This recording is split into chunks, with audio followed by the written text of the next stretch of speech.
So, it's finally come down to this.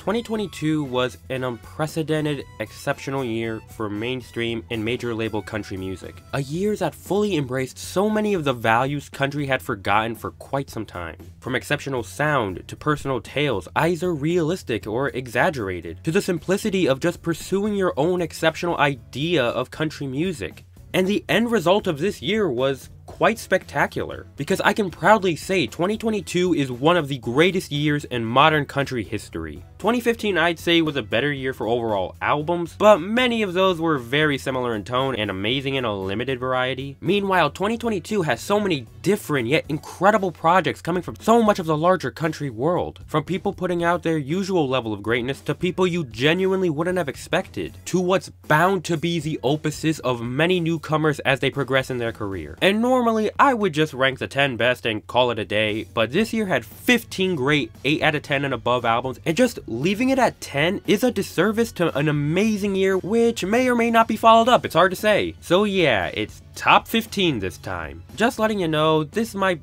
be the hardest ranking video I've done yet. I've certainly dealt with higher quality rankings before, but none of them have been quite as competitive as this one. Many of these albums are on the same level of quality, and it's incredibly difficult to rank them over one another given how different they are and their unique strengths. And I really tried to make this as objective as I could. So, let's wrap this year down the only way I know how. Before you kill me, I gotta know. What is the one true religion? It's a mix of voodoo and Methodist. Taking the 15th spot is Tyler Childers' Can I Take My Hounds to Heaven?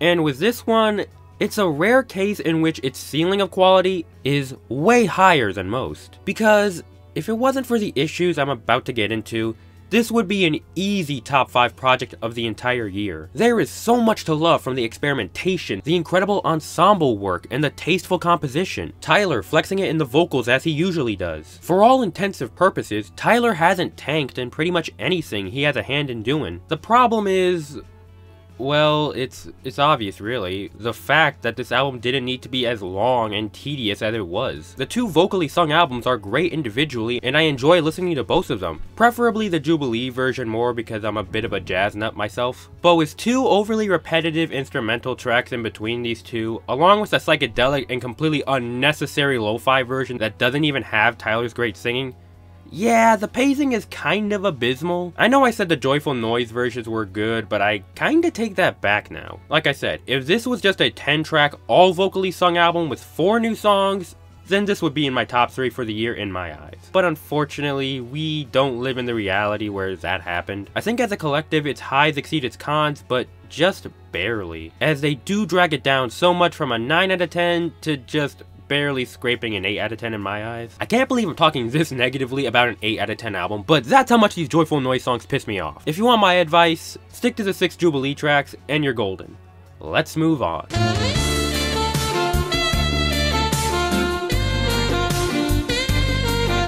Mr. Saturday Night is the 4th installment of one of mainstream's most respected individuals, continuing the blazing trail of incredible neo-traditional country Jon Pardi has become known for. Even if everything about it is a complete step down from Heartache Medication, that doesn't make it bad, because one step down is still pretty great. The great Bakersfield sound is still here, and enhanced in a few ways. The songs are incredible bangers, and the crooners still evoke powerful responses. The fiddle work from Janae Fleener is still fantastic, and it's so great to see more people utilize her in mainstream albums. It may not offer any true growth, and it kinda feels like Heartache DLC more than anything, but with only one song that I think is mid, all things considered, it's still the Jon Pardi we know and love. As fun as ever, as passionate as ever, and still as country as ever. Men of Farquaad stature are in short supply? This spot goes to Humble Quest, which in terms of longevity hasn't really stuck with people, and understandably why. Seeing someone do the things she does while making an album all about finding humility kinda doesn't make that much sense, even if Maren's morals themselves are something to genuinely side with. Regardless, I still think this record's still really good. I think its pacing is excellent, many of the songs range from great to fantastic, and the richer atmosphere in comparison to her stifled pop music is an excellent change of pace. pace, along with Maren herself giving way better performances than she's ever done before. Its themes, I think, are excellently presented and progress in incredibly human ways, even if they haven't aged particularly well. And in general, while I think constructive criticism of the messages and music itself is valid and should be encouraged, hating the album because haha lol Karen is not a valid criticism. If your problem with the album is her before you even listen to it, maybe in fact the problem is you. Just food for thought. And at the end of the day, I completely understand if this isn't everyone's personal favorite. Pop rock in general isn't that beloved, even for my case usually. But this one just really stood out to me, so if you've been struggling to give her stuff a chance, give it a listen. Lyle, turn on the TV! They hit the Pentagon! They hit the fucking Pentagon! 12th of June by Lyle Lovett is comedy gold. And if you don't know who Lyle Lovett is, you've got some homework to do. Truth be told, I have no idea why this is considered country music. This album has no definitive sound. It jumps from classic country to big band jazz to minor blues so fast that it could genuinely be confusing to the common ear. But all things considered, with the level of skill and Lyle's sense of humor on songs like Pigmeat Man or Pants Are Overrated, I can look past what should be major inconsistencies, especially with all of the music having a great sense of warmth and authenticity. Compared to that forgettable Brett Eldredge album, it's night and day. Maybe the emotional songs are a bit juxtaposed with the comedic ones, making the tonal shift a bit jarring, and Lyle can definitely lose me when he goes into the deeper range of his voice. But it is very fun, tongue-in-cheek music that I'm sure most will have a blast with. Chances are you haven't heard it, so if you decide to check it out, you're welcome in advance. See that? Now that's how you be in love. Jeez, we're almost at the 6-minute marker. Okay, I'm gonna have to speedrun this, which is perfectly fine considering how short this album is. High by Caitlyn Smith is a complete return to form on why I love her music. Supernova was admittingly a complete step back, but this one sees her back to incredible, awe-inspiring vocal displays, smooth fusions of R&B and country with some of the catchiest music I've heard all year. The fact it's short does meander its quality a little bit with how forgettable Downtown Baby was, and if it had more of that high-quality pop country I expect from her, I'd look upon it with a more favorable perspective. Needless to say, I can't wait for more stuff like this because Caitlyn is peak pop country. And now we're in the top 10, the true pinnacle of popular country music. This is where the difficulty of ranking these hits maximum overdrive.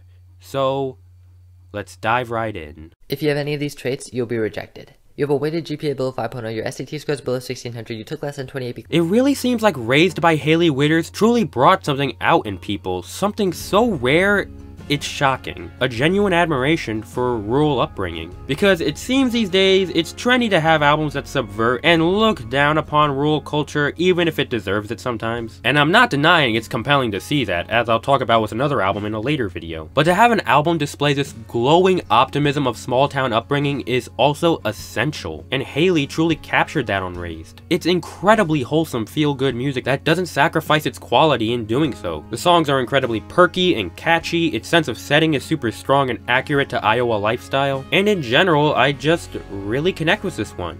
We live in a world of two shades when it comes to this nature, either degrading views of small town life or incredibly pathetic puffed up chest energy evoking cringe pride that deserves to be looked down upon. Admittingly, it's my personal connection to this album that gets it to the number 10 spot because, truth be told, if it wasn't, I'd probably lower this about 3 places down. It's not perfect for sure. The interludes don't really add much of anything, and there's some songs that just kinda drag out the album a bit too much, which do lessen its greatness by a little bit. Regardless, it's such a special album despite its flaws, and I'm sure it'll be on many year-end lists for those associated with country music in some form. To this day, it's the best thing to ever come from Big Loud and is the benchmark for country music all about rural culture, and I'm certain it'll hold that title for a while.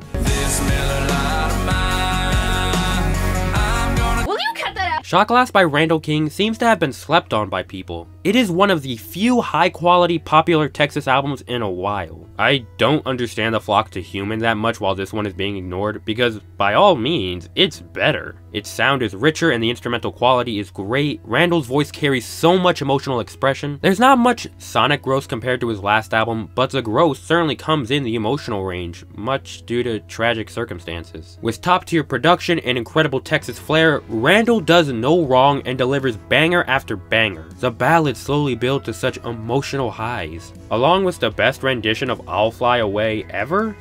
Yeah, let's go with ever. For a mainstream label record, its exceedingly high quality is exciting to have, and I hope more stuff of this high quality can be embraced. I know people called him George Strait Jr., but in my eyes, he goes into music with a completely different mindset, allowing for music I'd say exceeds the king. Is that a hot take? Maybe, but oh well. It's a great album I implore you to try. You won't regret it. We shall never deny a guest, even the most ridiculous request. Greetings from the Last Resort by Midland. You see? That's the title. What the fuck is this bullshit? 0 out of 10, goddamn worst album of the year. But seriously, this is pretty great. Up till now, I've always thought Midland makes pretty good music, but now, yeah, they're one of my favorite mainstream artists, ironing out much of their issues from weak production to some of the best in the field, from weak writing to some of the sharpest in Nashville. Their country sound has evolved into something a bit more rock-oriented while still keeping their original influences intact. And I'd say its sense of setting far exceeds Raised if I'm honest. Maybe not as relatable as Small Town Culture, but its exploration of tropical themes and locales in their music, atmosphere, and writing is so well tied together that it's insane how much of a leap in quality they took from this and let it roll. Standouts like Life Ain't Fair, the self-titled, Long Neck Way to Go, and all the stuff from the original EP are excellent by modern standards. King of Saturday Night is also a standout, but not in a good way. In general, it's such an easy listen and you gain so much out of it. And in my eyes, it's easily their best work to date. Check it out. Alright, put the money in the bag! Put it in! Summertime Blues by Zach Bryan really grew on me over time. In my initial review, I talked about this sense of averageness coming from songs, and I think I pinpointed my problem being Zach's delivery, and nothing about that has really changed. For the most part, it feels a bit rushed and weak, but I think my mistake in my original review was letting that issue leak into the other various aspects of this record, which I now feel was extremely misguided. Because all things considered, this is the same Zach Bryan and company giving it their all. Zach's writing is still as excellent as ever, his band is delivering passionate backing material, and Eddie Spears' production is still some of the best in the mainstream, and I'd say is even better than American Heartbreak. Summertime Blues' sense of setting as well is really strong, and its addition of things like subtle waves and seagulls evoking somber boardwalk ventures and beach campfires in coastal towns is excellent. Many of the songs, while they feel like DLC for Zach coming off his monumental album, are still of exceedingly high quality, especially in comparison to Nashville stuff released right now. Oklahoma Smoke Show is a fantastic banger, Summertime Blues' imagery is stellar, Jamie got way better when I just listened with one headphone in, and a lot of the back half is excellent as I said in my review. I thought it was a pretty good 7 out of 10 a few months ago, but now it's a great 8 out of 10. See? Even I have character development. But that's enough talking about an album that's pretending to be an EP. Let's talk about something that's actually an EP. My wolf is also a loner. We are both loners! I'm kinda cheating with this, because And came out technically in limited variety in 2021, and is only being mass released in 2022. I kinda view it like foreign films getting released worldwide after a brief domestic run in their home country. And even without adding it here, it doesn't change the fact that And by Eric Church is such an excellent EP. 6 tracks of high quality experimental rock music that once more sees Eric switching things up without diminishing his level of quality. Heart along with Soul, while experimental, were definitely a step down, but And keeps that incredible rock edge along with his provocative and often sincere writing, which those 2 other records sorely lacked. With it being 6 tracks of great experimental rock with all killer, no filler, it allows it to land as high as it does. Unfortunately, I don't think it can go higher than this since it isn't a fully fledged album. If it was, maybe it would be a different story. But in general, this is the true evolution I wanted out of Eric Church, and it truly delivers on that promise. Mayday, mayday, this is First Planet requesting help. We are under attack. I repeat, we are under attack. Coordinates table 3, seats 6 and 7.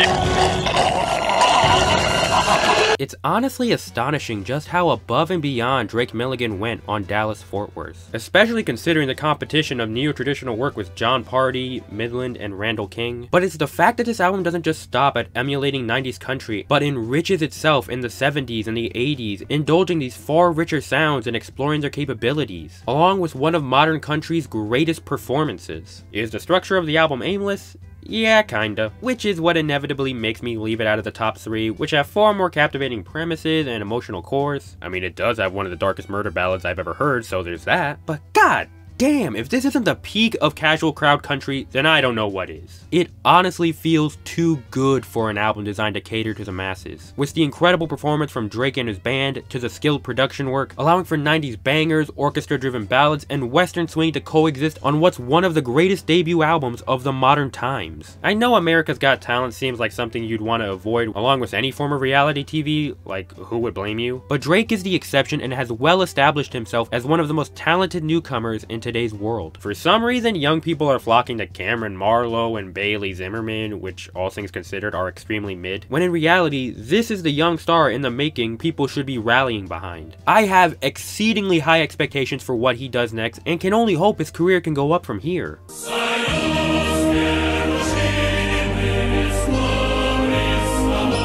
I feel like I'm committing an unforgivable sin by leaving American Heartbreak out of the top 3. One of the biggest and unexpected phenomenons of the entire year. But instead of getting mad at me for not putting it in the top 3, let's shift it to this perspective. When was the last time the most popular country album of its year was this good?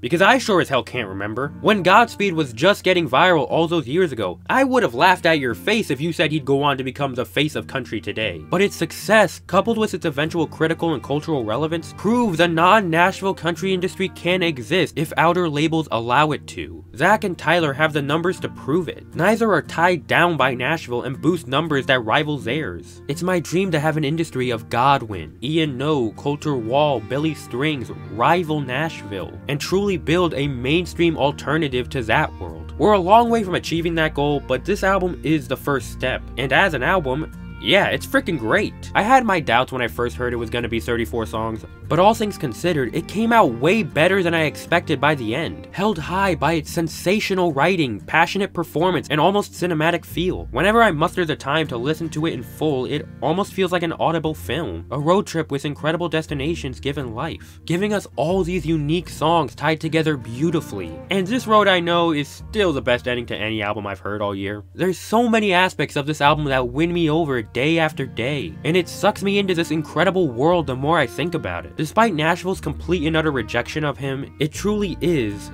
the people's album of the year. But it's not mine. There's still some minor pacing issues, and 34 songs is still a bit too much. If you cut it in half to like maybe 15 tracks, then okay, I'd probably change my mind and put it at least number 2. Still insanely great given its nature, but didn't quite reach its peak. If it's your album of the year, I totally get it. It's truly cemented itself as a classic in the modern age. But there's 3 more that I personally think are even better. They sure ain't buying toothpaste. Bunch of dirty hicks.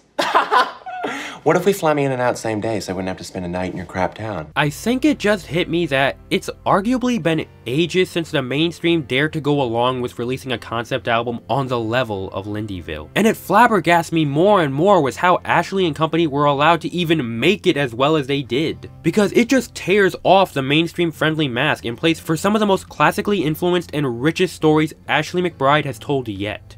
Yes, even Brenda Put Your Bra On. I know some people have put off the album as too comedic, but I think they're kind of missing the point, as it's designed as a facade to lure you into the more depressing and serious atmosphere. And it's not all saddening, there's some bittersweet moments like Play Ball and Lindyville. Its story of content in problematic areas is incredibly compelling. It's country as hell with some killer originals and one exceptional cover, and out of all mainstream albums this year, I probably connected with it the most on a personal level. I'm no country guy myself, but its message truly felt universal and I connected with it immensely. On top of being super charming, batshit hilarious to outright tear-jerking, Lindyville is the cultivation of many talents coming together to deliver the best possible result, and a showing of how uncompromised Ashley is and how she's slowly becoming my favorite female artist in today's world. She's reported to have an official solo album next year, and if this record is any indication of anything, I have no doubt that she'll top this.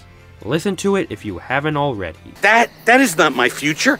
I'm not gonna be buried in a grave. When I'm dead, just throw me in the trash. Holy shit, I've been dying to talk about A Beautiful Time. An absolutely stunning, gorgeous record, and might actually be Willie Nelson's best album in over 15 years. That's not to say Willie has steadily decreased over time, but the quality of this album is truly next level and is up there as one of his best. From the masterful guitar work he does on Trigger, evoking senses of nostalgia, romance, and pure joy. The incredible arrangements of each song, evoking an era not a single mainstream country album this year dared to even attempt. It may not create an emotional response like Zach Bryan does, but Willie's writing is incredibly charming, cheeky, and hits you right in the feels at times. Much of this album is Willie dancing around the subject of mortality in hilarious fashion like I Don't Go to Funerals, or writing it off for the well-being of others, and it makes you think, oh god, is this it?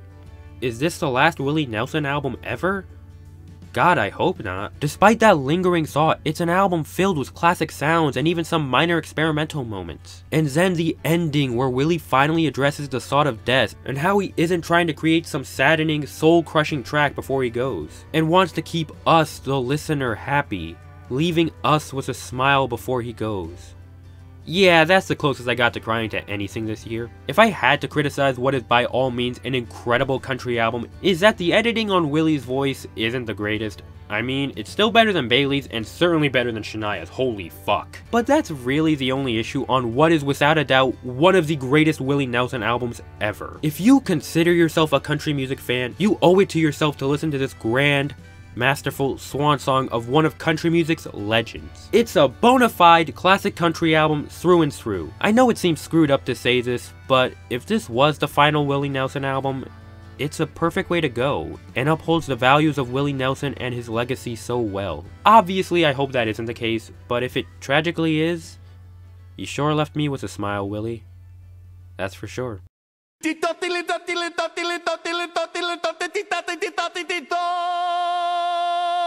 It really wasn't even close. There truly wasn't anything in the realm of mainstream material that hit quite as hard as Orville Peck's Bronco did. It's just really hard to compete with this man's bone-chilling performance. His unique, glossy sound coupled with the best production of Jay Joyce's career, along with near-perfect pacing, manages to turn itself into one of the best mainstream projects I've ever heard in my life. Once more, this is an album from a non-Nashville label, and I truly doubt its innate glory would be able to be captured if it was on something like Big Machine or Big Loud. It upholds artistic value over everything else, and it isn't one that overindulges that tone, kind of ruining itself in the process, but manages to combine it with wide appealing elements to make such an exceptional result. Its story of toxicity and relationship to music and expressing that pain through it is one of the best stories I've heard in any form of media all year. He truly grips you in a way so little are capable of doing, and its only flaw that comes to mind is one tiny weird track placement. And if that's the only problem, that's how you know this is utterly spectacular. In general, it seems like Bronco is a revision of Orville Peck. From this guy who seemed to cosplay in the genre to making his own true country music that speaks to himself above all else. And that's truly the best kind of country music there is. I have been obsessed with this album all year, and my only hope is to convince you to check it out yourself. It's bold, it's dramatic, and is over the top in the best way possible. Humorous, incredibly entertaining, to downright tragic. It's the first mainstream album I've given a 10 out of 10 in over 7 years, if that makes you any more curious. And at the end of the day, is the benchmark for what a mainstream country album can truly accomplish.